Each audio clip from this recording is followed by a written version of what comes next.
자, 앞에 봅시다.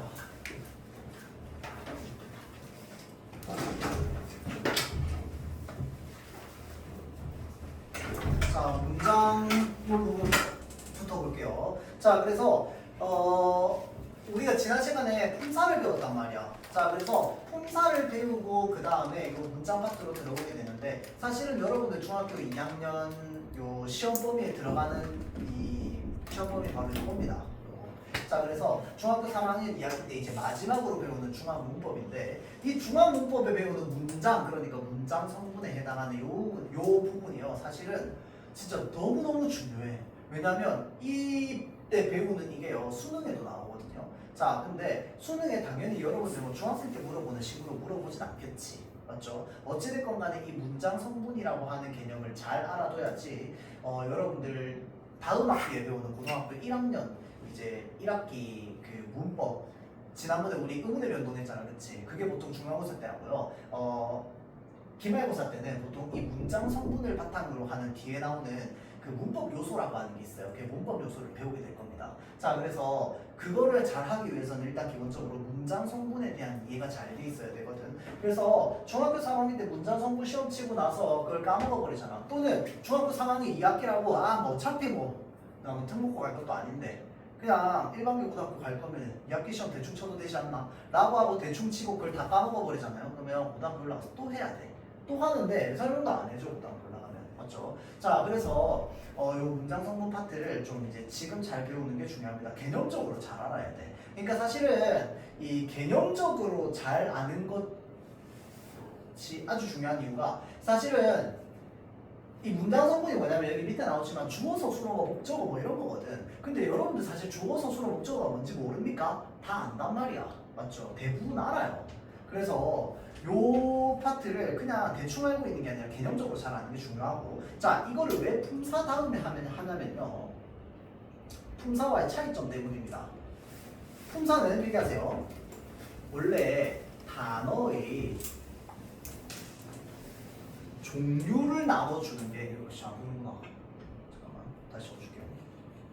품사는 단어의 종류를 나눠주는 겁니다. 자, 그래서 이 품사는 잘 변한다고 안 변한다고? 잘 안 변합니다. 품사가 변하기 위해서는 뒤에 뭐가 붙어야 된다고? 특정한 접미사가 붙어야 돼요. 그럴 때만 변하고 아니면 변하지 않습니다. 자, 그렇기 때문에 품사는 단어의 종류로서 정해져가지고, 명사는 그냥 엔간하면 다 계속 명사야. 동사는 계속 동사고 형용사는 계속 형용사야. 물론 이제 다른 접미사가 붙으면 바뀌긴 하지만 접미사가 바뀌기 전까지는 변하지 않는단 말이야. 자, 그래서 품사는 잘 변하지 않는 반면 문장 성분은요,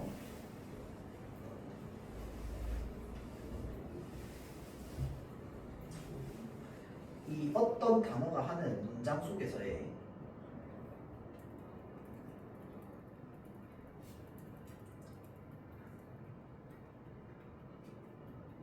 역할입니다. 역할은 그때그때 변하겠지. 맞죠? 쓰이는 상황이나 이런 것들에 따라서, 쓰이는 문장이나 구조에 따라서 계속 변하겠죠. 자, 그래서 이 품사는 잘 안 변하고 문장 성분은 잘 변한다. 이 개념을 좀 알고 있고요. 얘네들은 서로 사는 세상이 다르다. 알고 있으세요? 자, 그래서 품사는 기본적으로 이름이 무슨 사로 끝납니다. 명사, 대명사, 동사, 형용사 이런 식으로. 자, 반면에 문장 성분은 어떻게 끝나느냐? 무슨 어로 끝납니다. 저기 맨 뒤로 봅시다. 무슨 어로 끝납니다. 그럼 25페이지입니다. 펼쳐주세요. 자, 그래서 아까 이야기했던 주어, 서술어, 목적어 뭐 이런 거야. 맞죠? 자, 그런데 이 문장 성분을 여러분들 혹시 몇 살 때 처음 배우는지 압니까? 여러분들 이거 몇 살 때 배웠을까요? 여러분들 주어가 뭔지 알잖아. 서술어가 뭔지 알죠? 서술어 혹시 모르는 사람 있습니까? 없죠? 목적어 뭔지 압니까? 알잖아. 알죠? 목적어 언제 배웠는데요? 언제 배웠을까? 언제쯤 배웠을 것 같아요?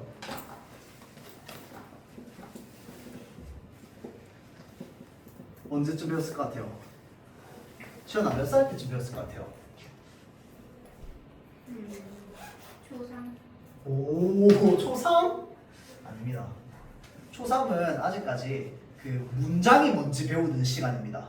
그래서 여러분들 이제 저기 뭐냐 중심 문장, 뒷받침 문장 이런 거 있었어요. 설명문 나와가지고 막 중심 문장 찾고 밑줄 긋고 중심 문장 연결하고 그런 거 이제 초등학교 3학년 때 씁니다. 그래서 설명문이라는 걸 초등학교 3학년 때 처음 배웁니다. 기억 안 나죠? 초등학교 5학년 2학기 거의 마지막 단원에 있습니다. 그때 우리는 문장 성분이라고 하는 걸 처음 배워요. 근데 그때는 당연히 문장 성분이라는 말로 안 배웠지. 그냥 뭐로만 배웠느냐? 주어, 목적어, 서술어로만 배웠습니다. 딱 3개만 배웠어요. 자, 그래서 이 주어, 목적어, 서술어 가지고 어떻게 하느냐? 철수는 영희를 좋아한다. 해줘. 철수, 영희 좋아한다. 그어가지고 뭐가 주어, 뭐가 목적어 이런 거 막 표시하고 그랬어요. 자, 그래서 그거를 초등학교 5학년 때 했습니다. 자, 그러고 나서 우리가 지금 다시 배우는 거야. 알겠죠? 자, 그래서 이 문장 성분이 여러분들이 좀 익숙합니다. 알겠죠? 자, 그래서 이 품사는 아까 잘 안 변한다고 했고 문장 성분 잘 변한다고 했잖아. 그치? 자, 그래서 그 예시를 한번 보면요. 예를 들어서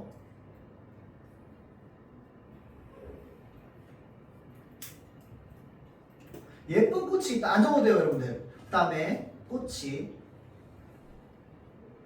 예쁘게 피었다 라고 하면 이 예쁘는 뭘 꾸며요? 꽃을 꾸밉니다.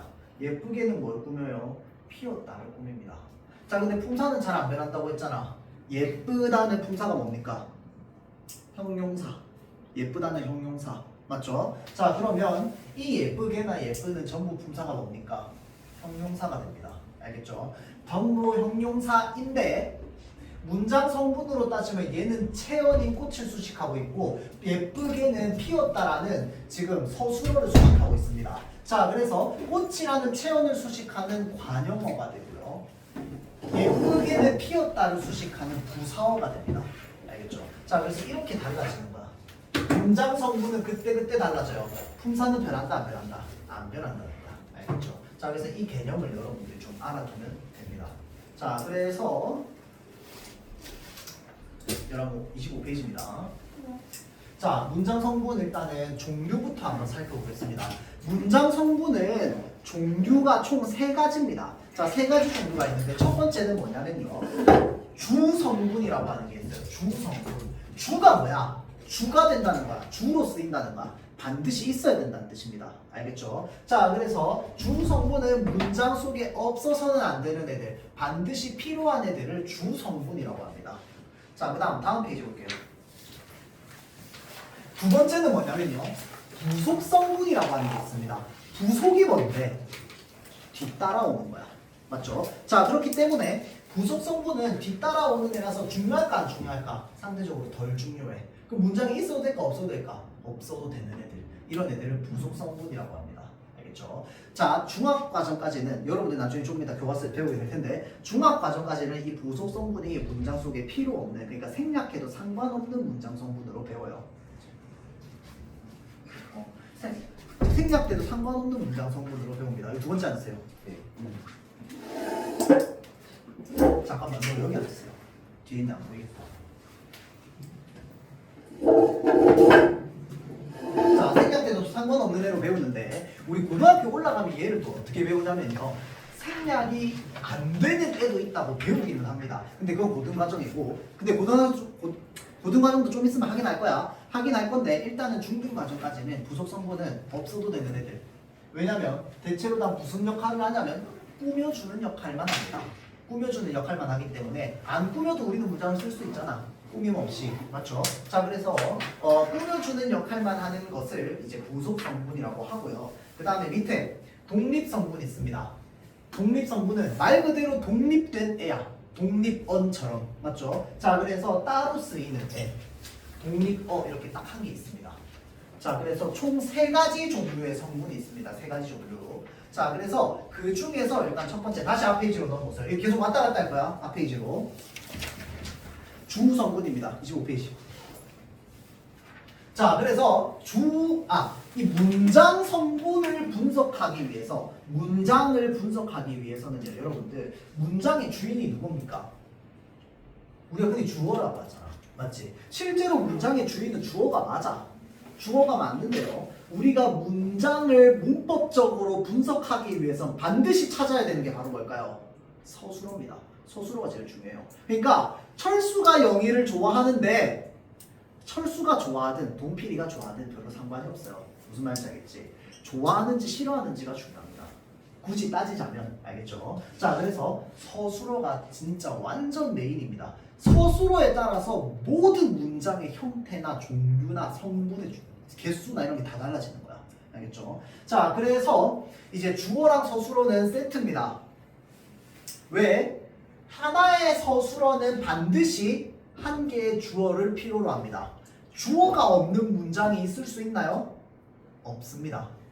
선생님 저는 일상생활에서 쓰는데요? 그거는 생략한 거고 생략된 주어까지 다 끌어왔을 때요 주어가 없는 문장은 세상에 있을 수 없습니다. 알겠죠? 자, 그래서요 주어랑 서술어는 반드시 한 쌍씩 세트로 이루어져 있습니다. 자, 그래서 주어를 우리가 보통 뭐라고 얘기하느냐, 동작이나 성질 상태의 주체가 되는 문장 성분이라고 보통 설명합니다. 자, 다음 서술어를 뭐라고 하냐면요, 주어의 동작, 성질, 상태를 풀이하는 기능을 가지고 있는 애를 서술어라고 합니다. 딱 봐, 주어, 서술. 이게 사실 서술이거든. 주어, 서술 항상 붙어 있습니다. 알겠죠? 자, 그래서 우리말에서는요, 지난번에 한번 스치듯이 얘기한 적이 있는데요, 서술어가 될 수 있는 품사는 딱 3개밖에 없습니다. 기억납니까? 서술어가 될 수 있는 품사는 3개밖에 없어요. 첫 번째는 뭔데? 누군가가 어찌 하다. 품사가 뭘까요? 동사입니다. 적으세요. 자, 다음 누군가가 어떠하다. 상태나 성질을 나타내죠. 뭔데요? 보시고요. 형용사. 자, 그 다음 누군가가 무엇이다. 이 이다가 바로 뭔데? 서술격 조사. 딱 이 3개만 서술어가 될 수 있습니다. 그래서 어찌하다, 어떠하다, 무엇이다로 나타냅니다. 보통.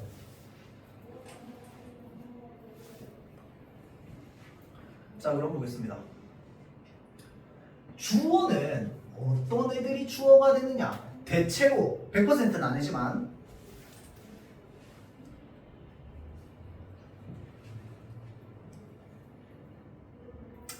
체험 플러스 주격조사가 붙어서 만들어지는 형태가 많습니다. 자, 그래서 우리 흔히 주격조사를 뭐라고 합니까? 이가 또는 누구누구 깨서, 오늘 깨세가 아니라. 자, 이 깨서는 이가랑 똑같은 말입니다. 누구누구 이, 누구누구 가가 높임말로 쓰면 깨서야. 맞죠? 할머니가 밥을 드신다. 할머니 깨서 밥을 드신다. 맞죠? 자, 그 다음에 깨서도 있고요. 에서도 있습니다. 혹시 문장 성분을 전에 배워본 학생이 있을까요? 어디에서는 위치를 나타내는 말인데요. 위치를 나타내는 말은 부사 쪽 아닌가요? 맞아요. 부사어에서도 어디에서를 씁니다. 나는 식당에서 밥을 먹었다. 식당에서가 먹었다를 꾸미는 부사어로서 쓰이는데, 이 에서가요 주격조사로 쓰일 때가 있습니다. 어떤 때냐면요, 어떤 기관이나 단체가 주어가 될 때, 미국에서 금리를 올렸다 라고 할 때, 어디 기관, 어디 단체에서 무엇을 했다 라고 할 때 에서도 주격조사로 쓸 수 있습니다. 알겠죠? 자, 그래서 이렇게 3개가 주격조사입니다. 자, 볼게요. 그가 웃었다. 그가가 뭔데요? 주어. 웃었다. 서술어. 꽃이 피었다. 뭔데요? 주어, 서술어. 아버지께서 오셨다. 주어, 서술어. 그녀는 예쁘다. 주어, 서술어. 맞죠? 자, 그 다음 여기에서도 철수가 집에 간다. 아까 위치나 장소 나타내는 거 뭐라고 했어? 부사어라고 했잖아. 그치? 자, 그래서 주어, 얘는 부사어, 서술어가 됩니다. 자, 이제 여러분들 이렇게 또 나누는 거 보면 뭔가 느낌이 와야 돼요. 얘는 무슨 기준으로 나눌까요? 띄어쓰기를 기준으로 나눕니다. 문장 성분이 다르다 이꼴 무슨 말? 띄어쓰기가 되어 있다 이 말입니다. 그래서 우리가 띄어쓰기를 단위로 세는 걸 뭐라고 하는데 어절이라고 하죠. 근데 그 서술형할 때 생각나죠? 5어절로 쓰시오, 3어절로 쓰시오. 어절 단위로 끊어서 분석하는 게 바로 뭐다? 문장 성분입니다. 알겠죠? 그러면 품사는 어절 단위로 안 하나요? 안 하지. 뭐 때문에? 띄어쓰기 안 돼 있는 애가 있어. 품사 중에 뭔데요? 조사. 조사는 한 말이랑 붙여 쓰잖아. 맞죠? 자, 그래서 철수가 집에 간다를 예를 들어서 품사로 나누면 어떻게 되는데? 명사, 조사, 명사, 조사, 동사가 되겠지. 맞죠? 자, 그런데 문장 성분으로 나누면 어떻게 되는데? 주어, 부사어, 서술어가 됩니다. 알겠죠? 자, 나 목적어. 목적어는 대체로 동작의 대상이 되는 문장 성분이라고 봅니다. 자, 그래서 목적격 조사 있다, 그렇죠?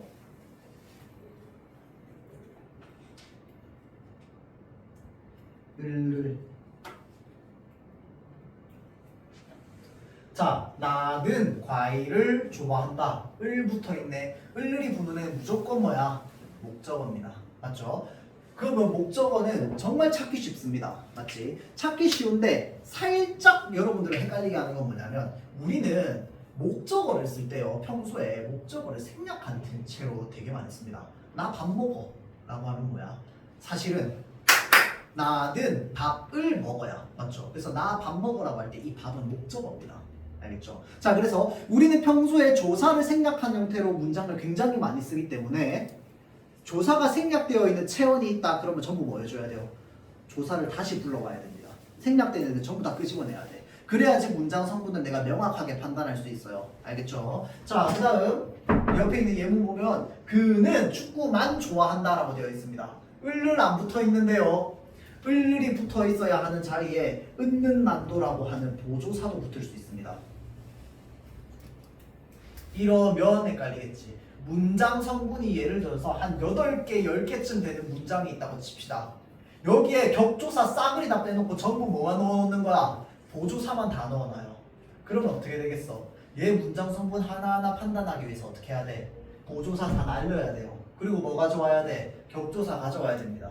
어떤 격조사? 목적 격조사 가져와야지. 보조사 빼고 나면 그는 축구 좋아한다. 이것도 말되잖아, 그치? 그는 축구 좋아한다는데 축구 뒤에 원래 뭐 붙어야 돼? 축구를 좋아한다야. 맞죠? 그러면 만 대신에 를 가져와야지 얘가 목적을 하는 거 100% 확신하게 됩니다. 맞죠? 자, 그래서 내가 계속 무슨 격조사라고 얘기하는 건 이 격조사를 반드시 가져와야 되기 때문인 거야. 알겠죠? 자, 그 다음 보어 있습니다. 보어. 자, 사실은 우리가 보어라는 개념이 그 초등학교 3학년 때 나와서 배우게 되는데 여러분들은 보어라고 하는 말을 이미 들어봤어요. 영어를 배우면서. 맞죠? 이 보어할 때 보가 뭔데? 보충하다. 맞죠? 그럼 뭘 보충하는데? 서술어가 이제 의미를 형성하기에 부족한 거야. 그래서 의미를 조금 보충해줘야 되는 말을 뭐라고 하는데? 의미를 보충해주는 말을 뭐라고 하는데? 보어라고 한단 말이야. 맞죠? 그러면 우리말에서는 어떤 서술어가 보어를 필요로 하느냐? 딱 두 개입니다. 되다 아니다. 별표해주세요.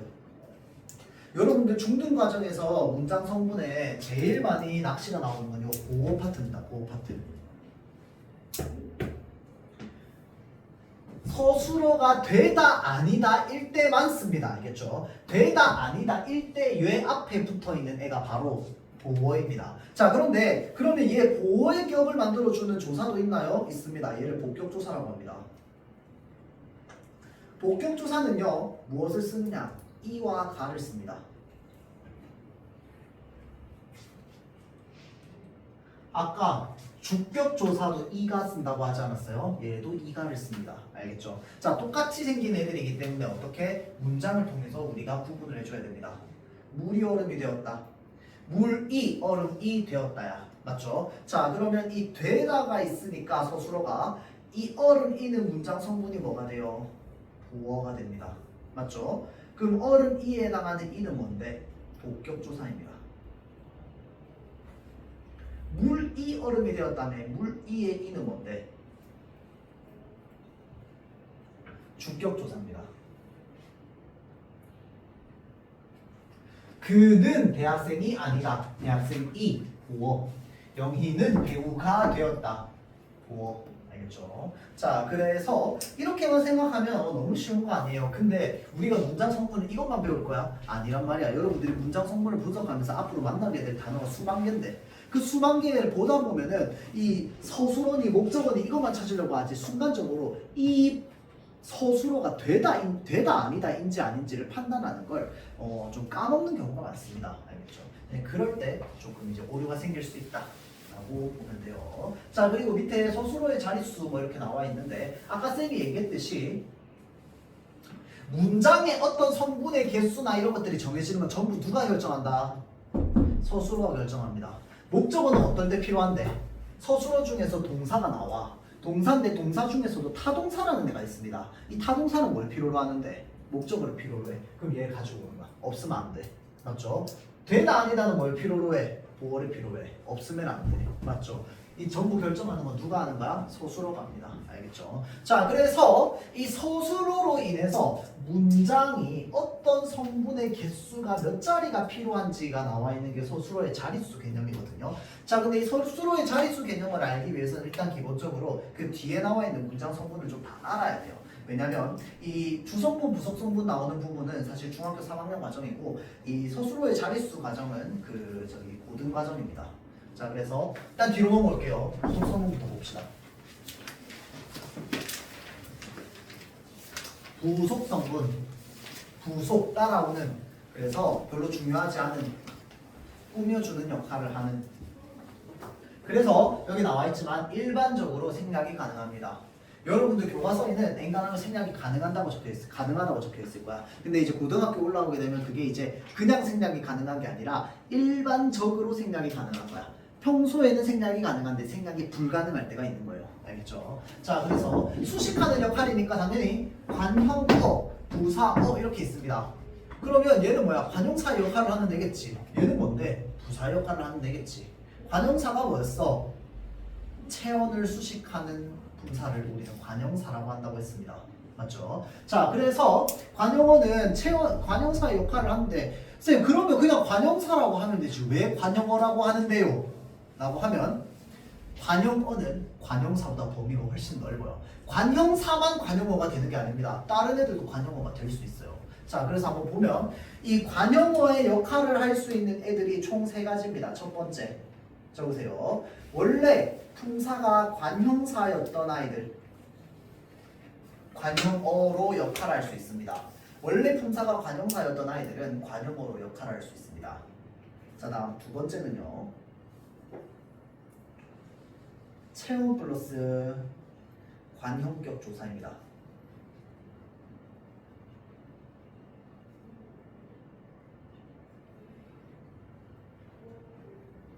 자, 그래서 이 관형격 조사는 뭐가 있냐면요. 무엇의 하나 있습니다. 예를 들어서 나의 인형이라고 하면은 이 나의가 인형을 꾸며주는 거야.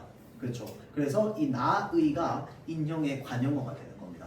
원래 나라는 단어를 혼자 쓰면 뭐야? 그냥 그 대명사야. 맞지? 근데 이 대명사 뒤에 의라고 하는 관형격 조사가 붙어가지고 관형어의 역할을 할 수 있게 해주는 거야. 문장 성분의 역할이라고 했잖아. 맞죠? 자, 다음 세 번째. 용언의 어간이 있습니다. 어간 플러스 뭐 한다? 관형, 사형,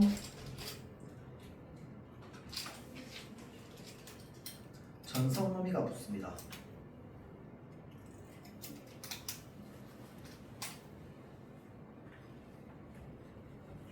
말이 너무 어려운 거 아니에요? 이게 풀어서 쓰니까 좀 어렵긴 한데 이게 그냥 좀 짧게 줄여서 말하면 그냥 관형사형어미야. 관형사형어미. 그러면 어간에 관형사형어미가 붙었다라고 해서 얘는 관형사가 됩니까? 안 돼. 품사 뭐 때문에 변한다고? 전미사가 있어야지만 변한다고. 어간 뒤에 어미 붙은 걸로 품사가 변하면 안 되지. 왜? 어간이랑 어미는 어느 품사에만 있는데? 동사 형용사에만 있잖아. 맞지? 자, 그러니까 얘는 관형사는 될 수 없어요. 관형사는 아닌데 관형사처럼 역할을 할 수 있다고 해서 관형어가 되는 거야. 맞죠? 그리고 전성어미가 뭔데요? 어미는 이제 뭔지 알잖아. 하도 많이 해서. 맞지? 전성이라고 하는 게 뭐냐면 성질을 전환시키다라는 뜻입니다. 자, 그러니까 어미는 어미인데 관형사의 형태로 성질을 전환시켜주는 거야. 알겠죠? 자, 볼게요. 옆에 철수가 새 옷을 샀다. 이 새라고 하는 게 품사가 뭔데? 원래 관형사입니다. 새가 옷을 꾸며주고 있죠. 자, 그럼 얘 문장 성분 분석해보면 어떻게 될까요? 주어, 관형, 목적, 샀다는 거예요. 서술어가 되겠죠. 주어, 관형어, 목적어, 서술어가 되겠죠. 그는 시골의 풍경을 좋아한다 라고 되어 있습니다. 시골은 원래 명사입니다. 맞죠? 이 명사의 뒤에 의라고 하는 관형격 조사가 붙어서 관형어의 역할을 합니다. 시골의가 무엇을 꾸미는데 뒤에 나오는 풍경이라고 하는 명사를 꾸밉니다. 자, 그래서 좋아한다 서술어, 풍경을 목적어, 그 다음에 그는 주어. 그렇죠? 자, 다음 밑에 봅시다. 그녀는 성실한 사람이다 라고 되어 있습니다. 성실한. 얘 원래 기본형은 뭔데? 성실하다입니다. 맞죠? 다를 기준으로 어간 어미를 끊으면 성실하 뒤에 다 대신에 뭐가 붙은 거야? 니은이라고 하는 관형사형 전성어미가 붙은 겁니다. 알겠죠? 관형사형 전성어미가 붙어가지고 어떻게 성실한 사람이다가 되는 거죠. 그렇죠? 자, 그래서 성실하는 사람을 꾸미는 관형어. 자, 그래서 문장 성분은 주어, 관형어, 서술어가 됩니다.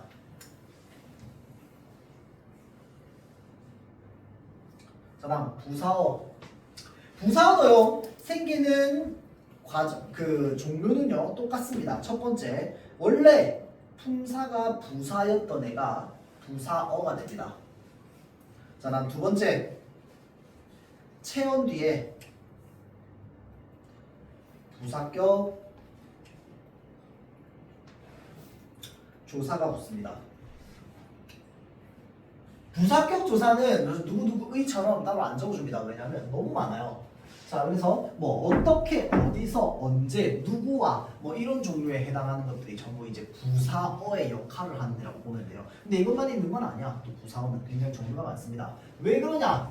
부사가 원래 역할이 많잖아. 그쵸? 서술어도 수식하고요, 관형어도 수식하고, 다른 부사어도 수식하고, 문장 전체도 수식하기 때문에 종류가 아주 많습니다. 그 다음 세 번째, 어간 플러스 부사형 전성어미. 마찬가지입니다. 부사형 전성어미 아주 많습니다. 관형사형 전성어미 나중에 조금 이따 보게 될 건데 얘는 4개밖에 없어요. 근데 부사형 전성어미는 뭐 아주 무궁무진합니다. 자, 그렇기 때문에 얘네는 뭐 다 알거나 외울 순 없고요. 자, 요거 한번 보겠습니다. 수식의 관계. 차가 빠르게 달린다라고 되어 있습니다. 자, 빠르게는 원래 기본형이 뭐야? 빠르다야. 빠르다는 품사가 뭐야? 형용사. 그럼 얘도 품사가 뭐야? 형용사. 그런데 빠르다의 다 대신에 개가 붙었습니다. 개라고 하는 어미가 붙어서 무엇을 수식해 줍니까? 달리다라고 하는 저기 서술어를 수식해 줍니다. 맞죠? 자, 그래서 서술어를 수식하는 이 부사어로서 쓰이고 있죠. 그럼 결론, 빠르게 할 때 개는 뭔데? 부사격, 미안합니다. 부사형 전성어미가 되는 겁니다. 알겠죠? 자, 다음 관용어를 수식할 때는 어떻게 하느냐? 그는 아주 새 사람이다 라고 하는 게 있습니다. 자, 그러면 우리 항상 뭐부터 보자고? 새 사람이 되었다. 뭐부터 보자고? 서술어부터 봅니다.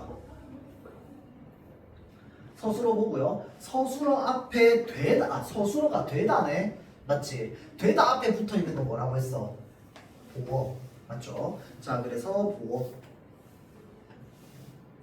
자, 그러고 나서 사람을 수식해주고 있는 새가, 맞죠? 새가 사람을 수식해줍니다. 얘는 뭐야? 관용어입니다.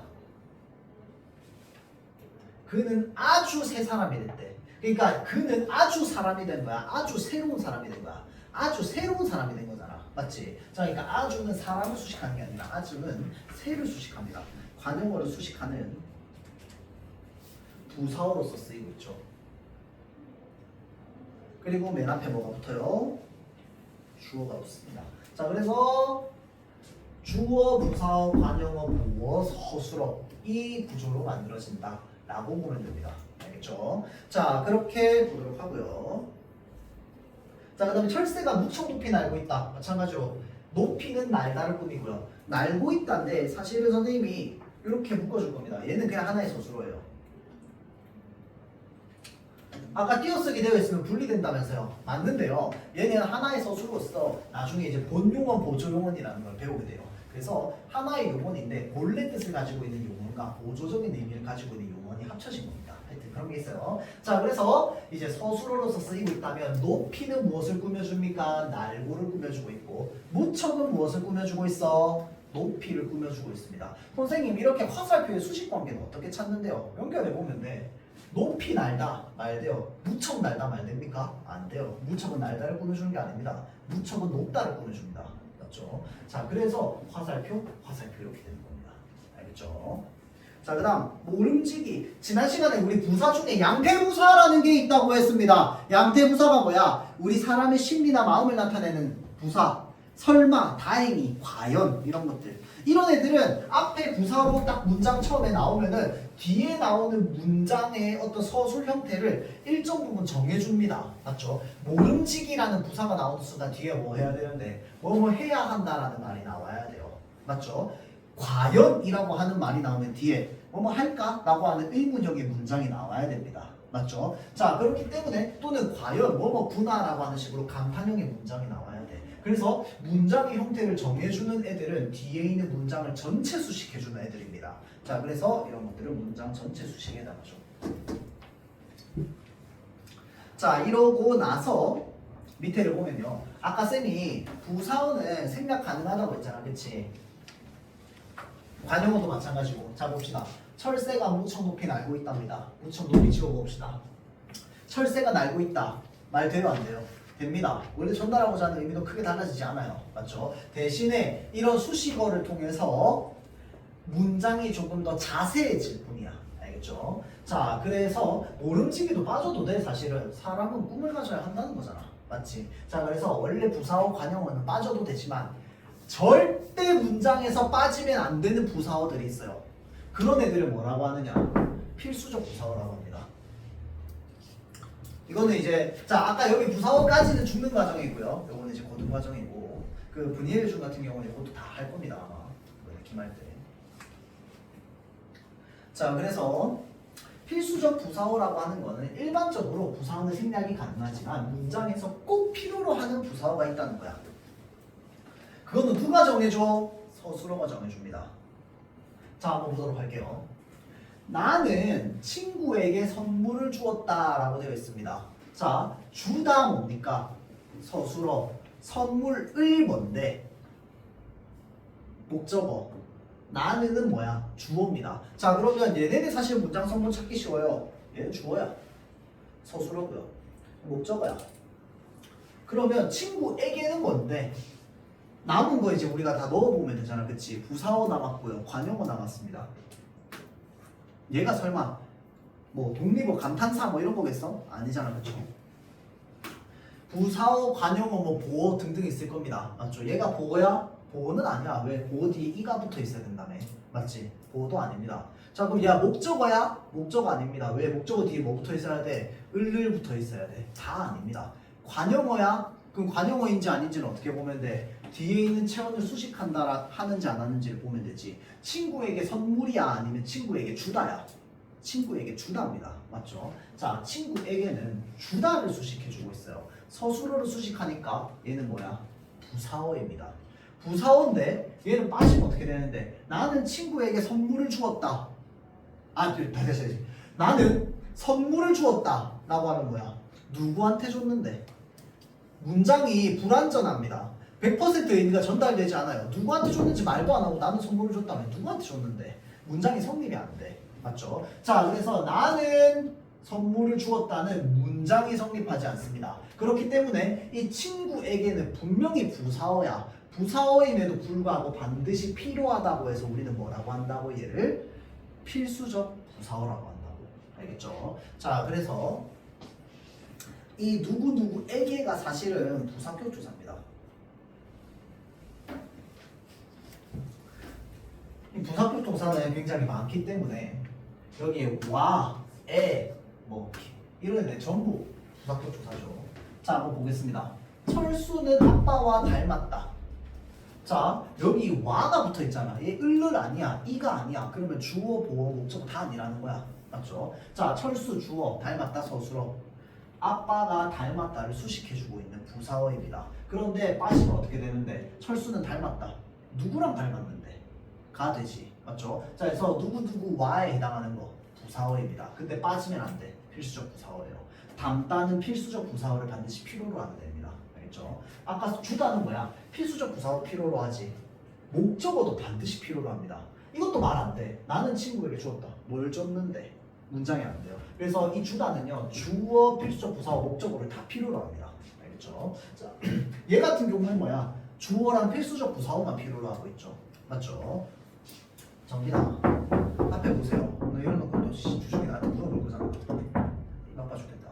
두 번 설명하기. 자, 어린 동생이 병원에 다닌다. 다니다라고 하는 것도 마찬가지로 빼면 어떻게 되는데 어린 동생이 다닌다. 어디를 다니는데? 문장이 안 돼. 맞죠? 자, 그래서 어디에 다니다. 필수적 부사어 서술어입니다. 자, 그러면 얘가 필수적 부사어인데 얘 때문에 문장이 이렇게 되는 거야? 아닙니다. 다니다 때문입니다. 알겠죠? 이 다니다라고 하는 서술어는 반드시 여기에 뭐 어디에를 다닌다라고 하는 게 필요하기 때문이야. 알겠죠? 다 서술어 때문이야. 다 서술어 때문. 알겠죠? 그 아이는 예쁘게 생겼답니다. 빼면 그 아이는 생겼다. 뭐 어째 생겼는데? 안 나온단 말이야. 맞죠? 자, 그래서 생기다라는 것도 마찬가지로 어떻게 생겼는지를 서술해줘야 돼요.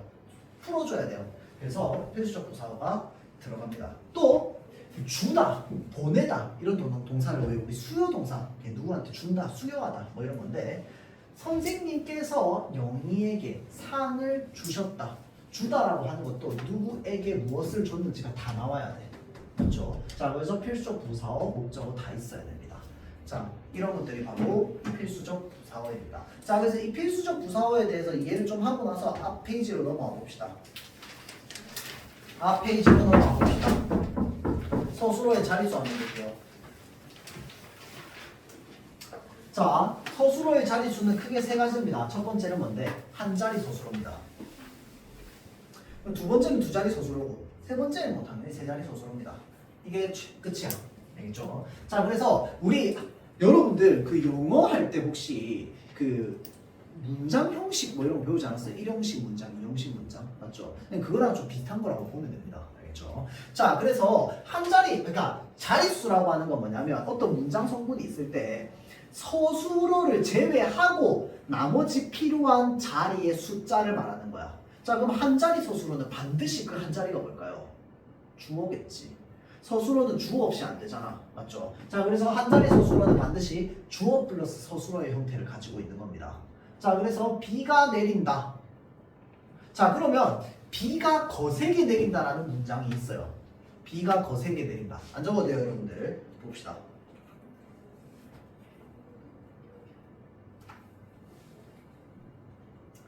자, 이런 문장이 있으면은 비가 거세게 내린다 해서 거세게 빼도 돼, 안 돼? 되지. 날려.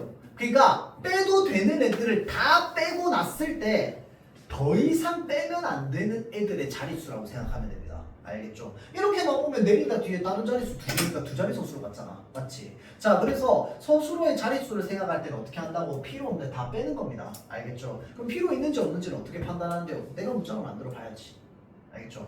자, 그래서 비가 거세게 내린다. 거세게 빼고 나면 비가 내린다. 말 되네? 얘 없어도 돼. 자, 근데 비가 내린다 해서 비가 빼고 봅시다. 내린다. 뭐가 내리는데? 말이 안 돼. 맞죠? 자, 그래서 얘는 반드시 필요로 합니다. 자, 그래서 주어 하나만을 필요로 하는 애를 우리는 한 자리 서술어라고 합니다. 그렇죠? 자, 다음 두 자리 서술어 있습니다. 두 자리 서술어는 유형이 총 3개가 나와요, 여러분들. 왜냐면 이제 주어를 제외하고 나머지 또 쓸 수 있는 게 3가지이기 때문에 그렇습니다. 자, 첫 번째는 뭔데? 주어 플러스 목적어의 형태입니다. 자, 그럼 서술어가 타동사일 때는 반드시 이런 구조가 만들어지겠지. 맞죠? 자, 그 다음 주어 플러스 필수적 부사어만 요구하는 애가 있습니다. 그러니까 얘는 주어는 어차피 당연히 있어야 되는 거고 목적어도 필요 없고 보어도 필요 없어. 근데 뭐는 꼭 있어야 돼? 필수적 부사어는 꼭 있어야 돼. 아까 닮았다. 철수는 아버지와 닮았다 라고 하면 이 아버지와가 담다를 꾸며주는 형태라고 했다. 맞죠? 자, 그래서 아버지와라고 하는 필수적 부사어가 반드시 있어야지만 문장이 성립이 됩니다. 자, 다음 세 번째 주어 플러스 보어가 있습니다. 자, 보어는 서술어가 무엇일 때만 사용한다고? 되다 아니다 일 때만 사용합니다. 맞죠? 자, 그래서 주어 플러스 보어 플러스 되다 아니다 이런 식으로 두 자리 서술어가 만들어지죠. 자, 다음 세 자리 서술어는요, 여러분들 목적어 필수적 부사어 보어 중에서 두 개가 선택되는 거야. 맞죠? 근데 보어는 뺍니다. 왜 빼요? 보어는 어차피 서술어가 얘네 둘만 있으면 돼. 맞죠? 근데 되다 아니다는 보어 이외에 다른 걸 필요로 합니까? 안 필요로 합니다. 물이 얼음이 되었다. 주어 보어 서술어면 끝이야. 맞죠? 자, 그래서 어차피 보어는 제외야. 보어는 저기서 끝이니까. 맞죠? 자, 그럼 세 자리 서술어는요, 주어, 목적어, 필수적 부사어 이렇게 세 자리를 필요로 한다라고 해서 세 자리 서술어라고 합니다. 그렇죠? 영희가 친구에게 선물을 보내다 주다 뭐 이런 것들 다 을과 에게가 다 필요하다고 했습니다. 맞죠? 또 있습니다. 삼다. 왕은 그를 사위로 삼았다. 용맹하는 빼도 돼. 맞지? 용맹하든 안 하든 뭔 상관이야. 맞죠? 자, 얘는 필요 없어요. 어차피 관용어는 다 빼는 거야. 필수 성분에. 자, 그러면 주어, 목적어, 사위로 삼는 거야. 맞죠? 얘 빼면 안 돼. 자, 왕은 그를 삼았다. 뭘로 삼았는데? 말 안 되잖아. 맞지? 자, 그래서 사위로 삼았다라고 해서 사위로 필수적 부사어입니다. 그래서 삼다도 마찬가지로 주어, 목적어, 필수적 부사어를 필요로 하는 문장 성분입니다. 문장 서술어예요. 자, 다음 페이지 다시 봅시다. 독립성분. 자, 독립성분은요, 주성분이나 부속성분과 직접적인 관련이 없는 성분을 독립성분이라고 합니다. 자, 그래서 우리 왜 품사 중에서도 독립언이 있었잖아, 그렇지? 독립언에 하나 있었습니다. 감탄사. 마찬가지입니다. 독립어에도 감탄사. 또 독립언 하나 더 있습니다. 체험 플러스 호격조사라고 하는 게 있습니다. 호는 동그라미 무슨 말이냐? 부르다라는 말입니다. 누군가를 부를 때 쓰는 조사야. 철수야 라고 하면 철수까지는 뭐야? 명사입니다. 맞죠? 뒤에 야라고 하는 호격조사, 누구를 부를 때 쓰는 조사가 붙어가지고 누구를 부르는 말이 되는 거야. 맞죠? 오 신이시여, 이시여 이런 것들 전부 호격조사입니다. 알겠죠? 자, 다음 28페이지 문장의 짜임. 본문장과 견문장. 사실은 여러분 중학생 때 배우는 건 이게 메인이에요. 왜냐면 여러분들 배우는 게 뭐 주어, 목적어, 뭐 서술어, 보어, 뭐 관용어, 부사어밖에 없을 텐데 그것만 배우고 끝나진 않을 거 아니야. 맞죠? 자, 그래서 여러분들 헷갈리게 하는 건 다 요 부분입니다. 본문장과 견문장. 본문장과 견문장. 자, 그래서 홑 문장입니다. 홑이라고 하는 게 무슨 뜻이야? 낮게 한 개를 말하는 거잖아. 맞죠? 자, 그래서 이 홑 문장이라고 하는 건 뭐가 한 개냐? 주어랑 서술어가 문장 속에서 한 번씩만 나오는 거야. 그거를 홑 문장이라고 합니다. 자, 그래서 주어와 서술어가 한 번만 나온다. 홑 문장입니다. 홑 문장.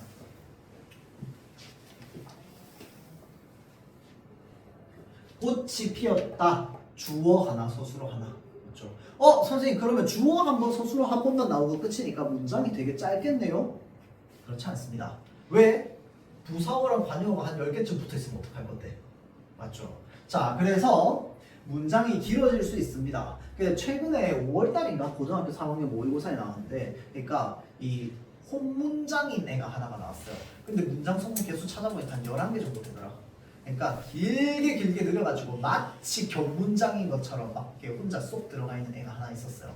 하여튼 그런 식으로 혼문장도 길게 풀어서 쓸 수 있습니다. 알겠죠? 자, 그래서 영희가 어제 일기를 썼다라고 하면 이건 주어, 어제는 뭔데? 시간을 나타내는 부사어입니다.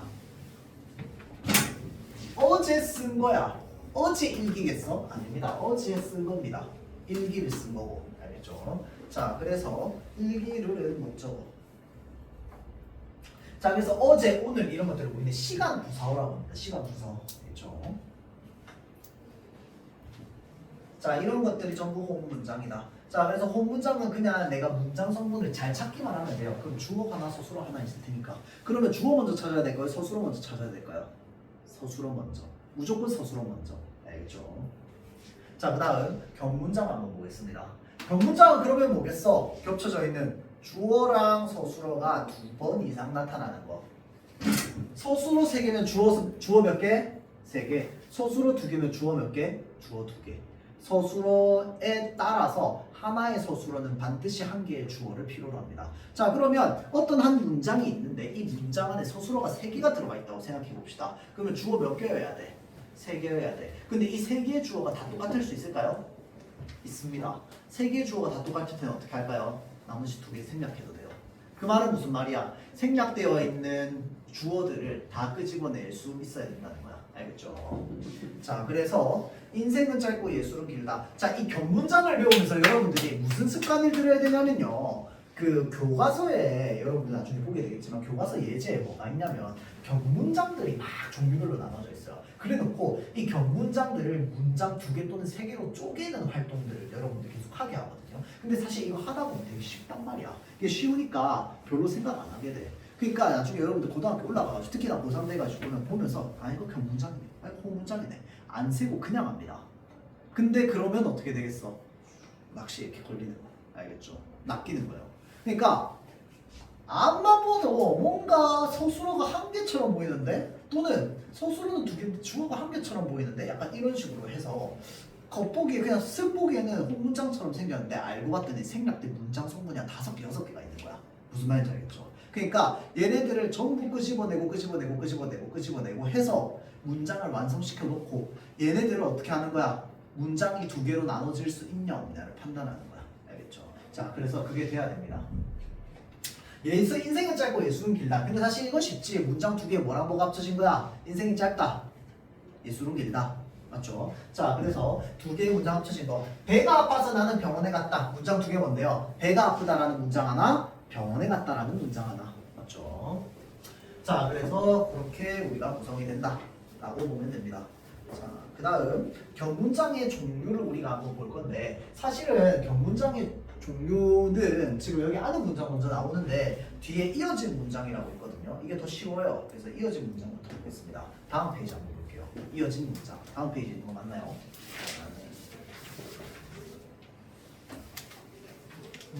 그러니까 페이지 몇 페이지야? 잠깐만. 29페이지 맞죠? 이어진 문장. 자, 말 그대로 문장과 문장이 서로 기차 연결되듯이 이어졌다라고 해서 이어진 문장이라고 합니다. 알겠죠? 자, 그래서 혼문장과 혼문장이 연결 어미에 의해서 나란히 이어진 문장이야. 나란히. 친구는 국수를 먹었다라는 문장 하나, 나는 밥을 먹었다라는 문장 하나, 얘네를 똑같이 그냥 기차로 연결하듯이 친구는 국수를 먹었고 나는 밥을 먹었다 라고 하는 식으로 연결하는 겁니다. 무슨 말인지 알겠죠? 자, 그래서 이렇게 만들어져 있는 문장을 우리는 이어진 문장이라고 합니다. 그러면 사실 형태만 보면 되게 간단하고 쉽습니다. 맞죠? 자, 그런데 이 이어진 문장을 크게 또 종류를 2개로 나눠줄 거거든요. 자, 문장이 2개가 만나가지고 하나의 문장이 됐다라고 하는 건 어찌됐건 원래 만들어지기 전에는 주어 서술어를 다 가지고 있었다는 거잖아. 그치? 어떤 덩어리가 주어랑 서술어를 다 가지고 있으면 걔를 우리는 뭐라고 부르는데? 영어 할 때 배웠을 텐데 어떤 덩어리가 있어. 얘가 주어랑 서술어를 다 가지고 있어. 영어식으로 말하면 주어랑 동사를 다 가지고 있어. 걔를 뭐라고 부르는데? 절이라고 부릅니다. 맞죠? 주어랑 동사를 불완전하게 가지고 있어. 그럼 걔를 뭐라고 하는데? 우리 말도 똑같습니다. 자, 어떤 덩어리가 있는데 이 덩어리가 주어랑 서술어를 다 가지고 있어요. 그럼 절입니다. 주어랑 서술어를 불완전하게 가지고 있어. 그럼 뭔데? 구입니다. 알겠죠? 자, 이거는 그러면 뭐야? 뒷절. 이거는 뭐야? 앞절. 후행절, 선행절 이렇게 부릅니다. 알겠죠? 자, 그래서 이 앞절과 뒷절의 관계가 대등하냐 종속적이냐에 따라서 대등하게 이어진 문장과 종속적으로 이어진 문장으로 나눕니다. 알겠죠? 앞절과 뒷절에 따라서요. 서로 의미 관계가 대등하냐 종속적이냐 이 말입니다. 대등하다라고 하는 거는 서로 같은 격이라는 거야. 그러니까 얘가 얘한테 영향 줄 일 없고요. 얘가 얘한테 영향 줄 일 없어요. 근데 종속적이라고 하는 건 뭐야? 두 절이 있으면 어떤 절은 어떤 절 밑으로 들어간다는 거야. 그 말은 뭐야? 둘 중에 더 중요하고 덜 중요한 게 있다는 뜻이고요. 어떤 애는 어떤 애에게 영향을 주고 어떤 애는 어떤 애에게 영향을 받는다는 얘기입니다. 맞죠? 그게 우리가 종속적인 관계입니다.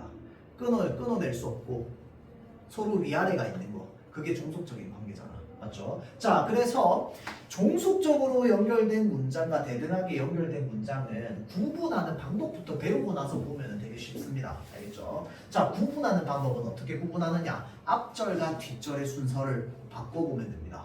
앞절과 뒷절의 순서를 바꿔서도 의미가 변하지 않습니다. 의미가 변하지 않으면 그런 걸 우리가 뭐라고 하느냐? 대등하게 연결된 문장이라고 합니다. 앞절이랑 뒷절의 위치를 바꿔도 문장이 변하지 않습니다. 전달하는 의미가 철수가 오고 영희가 갑니다. 앞절 뒷절 바꾸면 어떻게 되는데 영희가 가고 철수가 간다. 원래 전달하고자 하는 의미 그대로 전달됩니다. 맞죠? 생긴 건 우습지만 맛은 있다. 이 지만이라고 하는 게 사실은 역적, 그러니까 반대의 의미를 가지고 있잖아. 그쵸? 근데 생긴 건 우습지만 맛은 있다를 결국은 바꾸면 뭔데 맛은 있지만 생긴 건 우습다는 거잖아. 전달하고자 하는 의미 그대로 전달됩니다. 맞죠? 자, 그런데 종속적인 관계는요, 앞절과 뒷절을 바꾸는 순간 원래 전달하고자 하는 의미가 달라집니다. 한번 봅시다. 과일을 사러 시장에 갔답니다. 앞절 뒷절 바꾸면 어떻게 되는데 시장에 가러 과일을 샀다. 원래 전달하고자 하는 의미 완전 반대로 돼버립니다. 맞죠? 뒤집어 버려요. 나는 학교에 가려고 집을 나섰답니다. 앞절 뒷절 바꾸면 어떻게 되는데 나는 집을 가려고 학교에 나섰다. 이상하죠? 맞죠? 나는 집을 나서려고 학교에 갔다. 원래 전달하고자 하는 의미가 전달 안 되죠.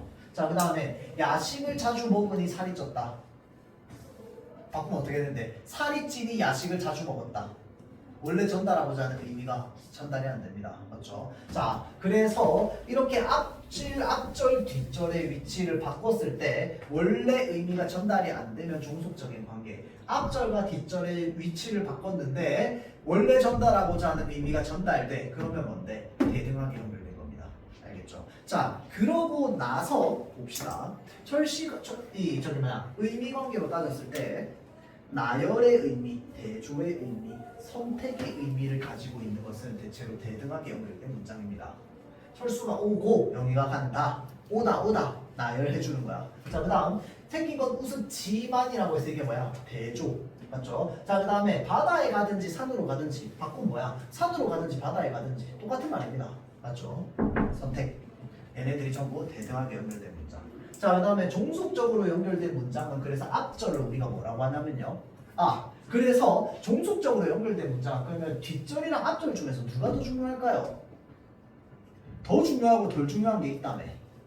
말하고자 하는 바가 더 많이 들어있는 게 있고 덜 들어있는 게 있어요. 뭘까요? 나는 과일을 사러 시장에 갔다라고 하면 과일 사러가 중요할까요? 시장에 갔다가 중요할까요? 아니요, 시장에 갔다가 중요합니다. 그게 행위의 결과인데, 맞지? 얘는 없어도 돼요. 시장에 갔다는 게 중요한 거야. 맞죠? 봄이 되면 산에 꽃이 핀다. 산에 꽃이 핀다는 게 메인이야. 근데 그 앞에 조건이 붙는 거야. 무슨 말인지 알겠죠? 자, 그래서 종속적으로 연결된 문장은 앞에 있는 절이 전부 뭐에 해당한다? 종속절에 해당합니다. 메인절은 뭐야? 뒷절입니다. 알겠죠? 자, 그래서 봄이 되면이라고 해서 조건의 의미를 담고 있는 종속절입니다. 과일을 사러 목적의 의미를 가지고 있는 종속절입니다. 학교에 가려고 의도를 나타내는 종속절입니다. 야식을 자주 먹으니 원인을 나타내는 은이도 있고 또 뭐도 있느냐? 어서도 있습니다. 야식을 자주 먹어서 살이 쪘다는 거야. 먹어서 원인을 나타내는 이제 종속절입니다. 이거 이외에도 한 몇 개 더 있어요, 여러분들. 종속절 연결 어미는. 그래서 이렇게 알고 있으면 되고요. 여기까지가 이제 이어진 문장들의 종류입니다. 이어진 문장들의 종류. 자, 그래서 일단 여기까지 하고 잠깐 쉬었다가 다음 시간 또 시작하도록 할게요.